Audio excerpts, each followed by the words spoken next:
Hello everyone, welcome back to the channel. In this video, I'm going to show you how to open zero balance account in Dubai Islamic Bank for kids.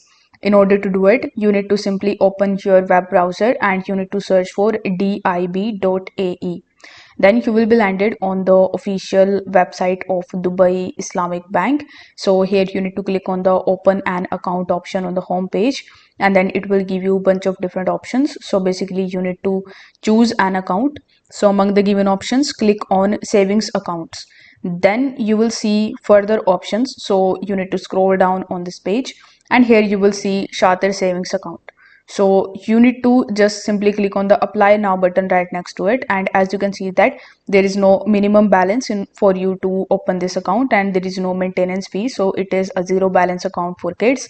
So click on the apply now button right next to it, and then you will see this type of form in front of you which you need to fill out. So you need to provide all the details one by one, like first name, last name, company name, email address, phone number, and further details. And then you need to simply click on the submit button when your application is completed. So this way you can basically open zero balance account in Dubai Islamic Bank for kids. If this video helped you out, give it a like and subscribe to the channel. Thank you so much for watching.